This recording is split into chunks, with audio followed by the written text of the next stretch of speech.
Good day, Mr. James. Thank you so much for allowing us this opportunity to interview you this morning.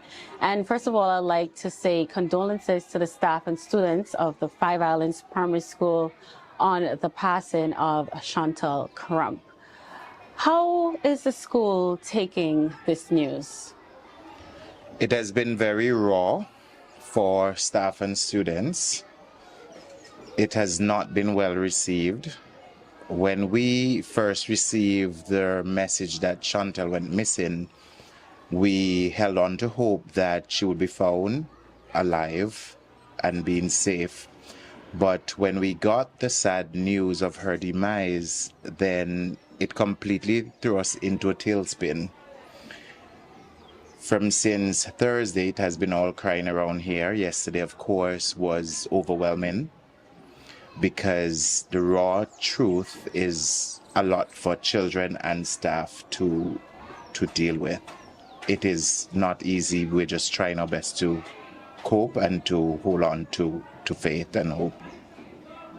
Has the school received any other report as it relates to any student has reported that anyone has tried to take them, or any attempts? Anything along those lines? A lot has been said in the media. It's all he say, she say, which we do not respond to.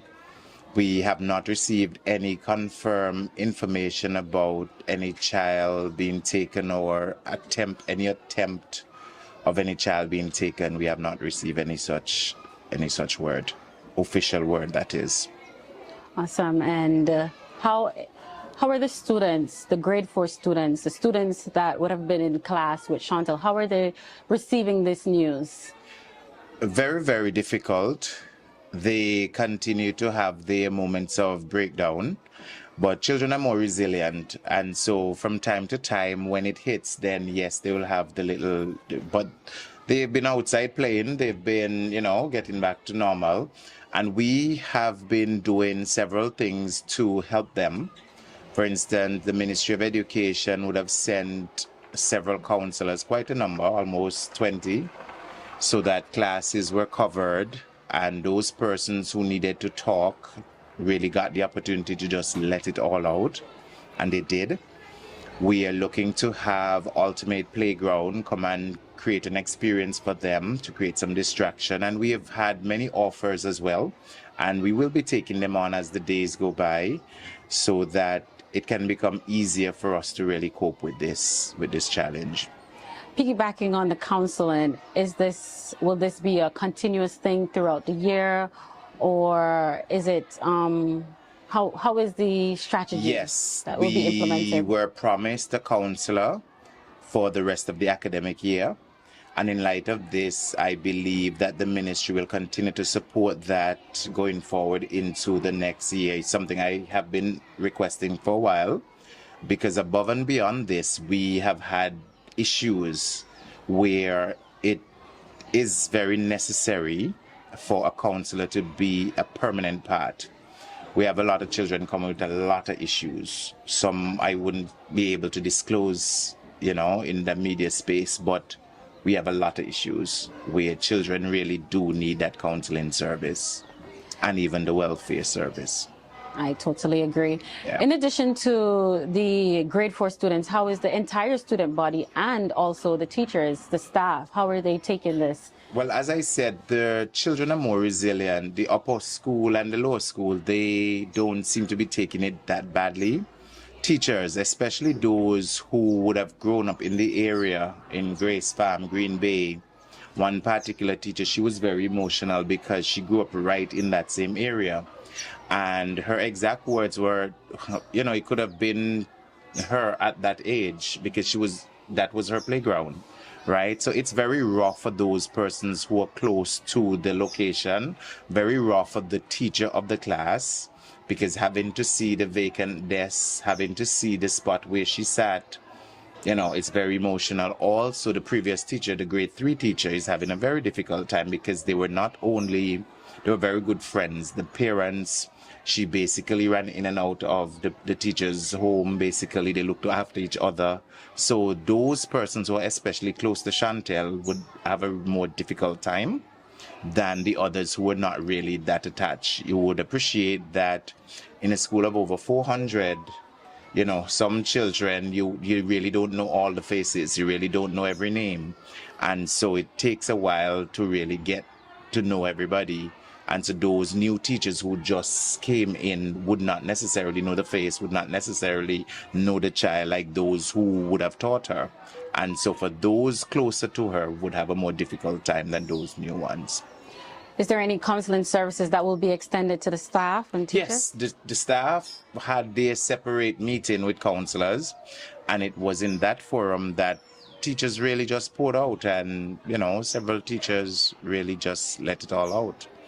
On Friday, we will be having a memorial service, so to speak, more like a tribute, from around 9 to 11, and we'll have those tributes, we'll have the different activities going on in support and remembrance of Chantel.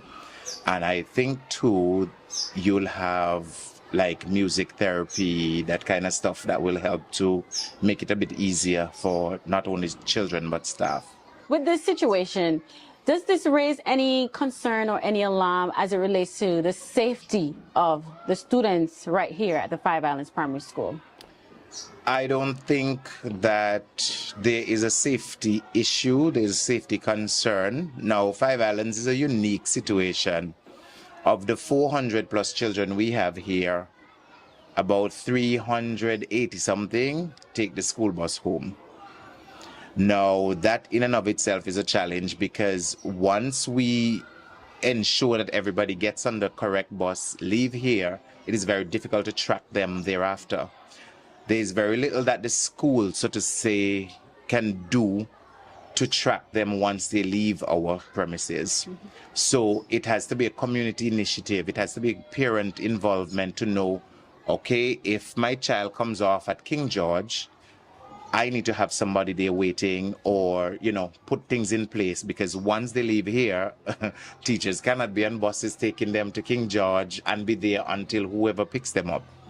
I don't think it is a real safety concern. I've been hearing a lot of things in the media about this person was outside waiting till it falls, right? Our gate is always closed. We don't allow the children to leave the premises like that, neither during the lunch or break.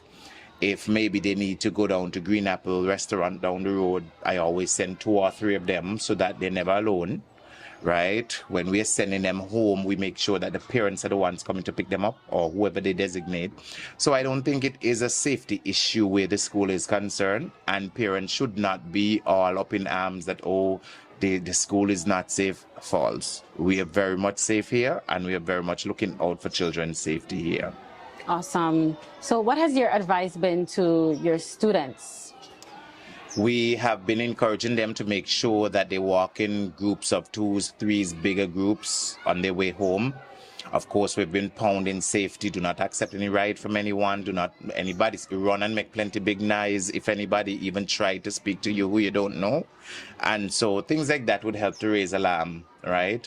We had a march on Saturday where my message to the community was, we have to be our brother's keeper.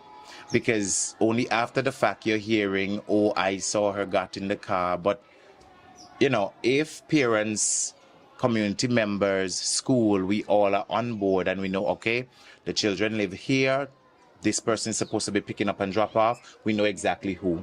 Anybody else, we cannot, and we sound the alarm if we see or hear anything, right? Only that way, be in the community, we can look out for each other and to prevent things like these from happening. Thank you. I'm Brianna Anthony reporting for Antigua.news.